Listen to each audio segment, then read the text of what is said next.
നമസ്കാരം. പ്രതിപക്ഷ ബെഞ്ചിലിരുന്നപ്പോൾ തൊട്ടതിനും പിടിച്ചതിനുമൊക്കെ ഭരണപക്ഷത്തെ വിമർശിച്ചും കടന്നാക്രമിച്ചും തെരുവിലിറങ്ങി പ്രതിഷേധിക്കുകയും കേരളം തകർന്നു വീഴുകയാണെന്ന് ആവർത്തിക്കുകയും ചെയ്തവർ ഇന്ന് ഭരണത്തിന്റെ അമരത്തിരിക്കുമ്പോൾ അതേ ജനങ്ങൾ പുതിയ ചോദ്യങ്ങൾ ചോദിക്കാൻ തുടങ്ങിയിരിക്കുകയാണ്. കുരങ്ങന്റെ കയ്യിൽ കിട്ടിയ പൂമാല പോലെയായി കേരളത്തിന്റെ ഭരണം കോൺഗ്രസിന്റെ കയ്യിൽ കിട്ടിയതോടെയെന്ന് പറയാതെ വയ്യ. പെൻഷൻ വിതരണം മുടങ്ങി, പല മേഖലകളിലും നിയമനങ്ങളും ആനുകൂല്യങ്ങളും മുടങ്ങി, ഒപ്പം ദിവസത്തിൽ പലതവണ വൈദ്യുതി തടസ്സം. അതിനു പിന്നാലെ ഇപ്പോൾ സ്കൂൾ കുട്ടികളും പെട്ടിരിക്കുകയാണ്. സംസ്ഥാനത്ത് സർക്കാർ സ്കൂളുകൾക്ക് നൽകിയിരുന്ന സൗജന്യ കെ ഫോൺ സേവനം നിർത്തലാക്കി. ഇനി ബില്ലടയ്ക്കുന്നവർക്ക് മാത്രം ഇന്റർനെറ്റ് സേവനം നൽകിയാൽ മതി എന്നാണ് തീരുമാനം. ഇത് സംബന്ധിച്ച് കെ ഫോൺ ഇമെയിൽ വിദ്യാഭ്യാസ വകുപ്പ് പുറത്തുവിട്ടു. സംസ്ഥാനത്ത് 6000 സ്കൂളുകളിലാണ് കെ ഫോൺ സേവനം നൽകുന്നത്. ഓരോ ഓഫീസിനും ഇനി മുതൽ സൗജന്യമില്ല എന്ന് കെ ഫോൺ അറിയിച്ചു കഴിഞ്ഞു. 2018 മുതൽ കെ ഫോൺ സേവനം ലഭിച്ചു തുടങ്ങിയിരുന്നു. കെ ഫോൺ ആവശ്യമെങ്കിൽ അറിയിക്കണമെന്ന് സ്കൂളുകൾക്ക് നിർദ്ദേശവും നൽകി. സർക്കാർ സ്കൂളുകൾക്ക് കെ ഫോൺ വഴി ലഭിച്ചിരുന്ന സൗജന്യ ഇന്റർനെറ്റ് സേവനം അവസാനിപ്പിച്ചതായി പുറത്തുവന്ന റിപ്പോർട്ടുകൾ വിദ്യാഭ്യാസ മേഖലയെ വീണ്ടും ആശങ്കയിലാഴ്ത്തിയിരിക്കുകയാണ്.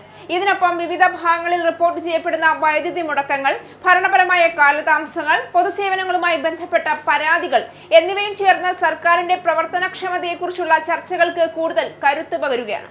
അധികാരത്തിലെത്തിയാൽ എല്ലാം എളുപ്പമാകുമെന്ന വാഗ്ദാനവുമായി എത്തിയ ഭരണകൂടം യഥാർത്ഥത്തിൽ ജനങ്ങളുടെ പ്രതീക്ഷകൾ നിറവേറ്റാൻ കഴിയുന്നുണ്ടോ എന്ന ചോദ്യമാണ് ഇപ്പോൾ ഉയരുന്നത്.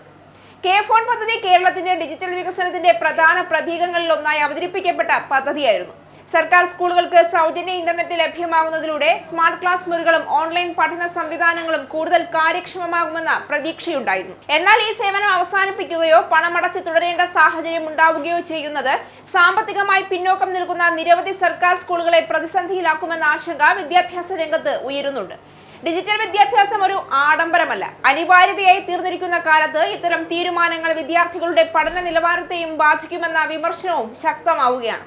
ഇതിനൊപ്പം സംസ്ഥാനത്തിന്റെ വിവിധ ഭാഗങ്ങളിൽ വൈദ്യുതി വിതരണവുമായി ബന്ധപ്പെട്ട പരാതികളും ഉയരുന്നുണ്ട്.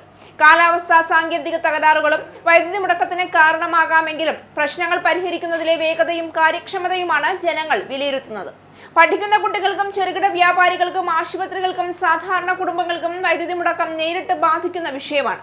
അതിനാൽ ഇത്തരം പ്രശ്നങ്ങളിൽ ഭരണകൂടം വേഗത്തിലും വ്യക്തതയോടെയും ഇടപെടണമെന്നാണ് പൊതുവായ ആവശ്യം. പ്രതിപക്ഷത്തിലായിരുന്നപ്പോൾ പൊതുസേവനങ്ങളിലെ ചെറിയ വീഴ്ചകൾ പോലും വലിയ രാഷ്ട്രീയ വിഷയമാക്കിയിരുന്ന കോൺഗ്രസ് ഇന്ന് ഭരണത്തിന്റെ ഉത്തരവാദിത്വം ഏറ്റെടുത്ത ശേഷം അതേ വിഷയങ്ങളിൽ ശക്തമായ വിശദീകരണം നൽകേണ്ട സാഹചര്യത്തിലാണ് നിലവിൽ. പ്രതിപക്ഷത്തിന്റെ വിമർശനം എളുപ്പമാണ്, എന്നാൽ ഭരണത്തിന്റെ വിജയം ജനങ്ങളുടെ ദൈനംദിന ജീവിതത്തിൽ ഉണ്ടാകുന്ന മാറ്റങ്ങളിലൂടെയാണ് അളക്കപ്പെടുന്നത്. വിദ്യാഭ്യാസം, വൈദ്യുതി, കുടിവെള്ളം, ഗതാഗതം തുടങ്ങിയ അടിസ്ഥാന സേവനങ്ങളിൽ ഉണ്ടാകുന്ന വീഴ്ചകൾ ജനങ്ങളുടെ വിശ്വാസത്തെ നേരിട്ട് ബാധിക്കുന്നവയാണ്. ജനാധിപത്യത്തിൽ സർക്കാർ മാറാം, രാഷ്ട്രീയ മുദ്രാവാക്യങ്ങൾ മാറാം, പക്ഷേ ജനങ്ങളുടെ ആവശ്യങ്ങൾ അത് മാറുന്നില്ല. വിദ്യാർത്ഥികൾക്ക് തടസ്സമില്ലാത്ത വിദ്യാഭ്യാസ സൗകര്യവും കുടുംബങ്ങൾക്ക് വിശ്വസനീയമായ പൊതുസേവനങ്ങളുമാണ് അവർ പ്രതീക്ഷിക്കുന്നത്. അതിനാൽ ഭരണകൂടം രാഷ്ട്രീയവാദ പ്രതിവാദങ്ങളിൽ സമയം ചെലവഴിക്കുന്നതിനേക്കാൾ സേവനങ്ങളുടെ ഗുണനിലവാരം ഉറപ്പാക്കുന്നതിലാണ് ശ്രദ്ധ കേന്ദ്രീകരിക്കേണ്ടത്. അധികാരത്തിലിരിക്കുമ്പോൾ ഓരോ തീരുമാനവും ഓരോ വീഴ്ചയും ജനങ്ങൾ സൂക്ഷ്മമായി വിലയിരുത്തും.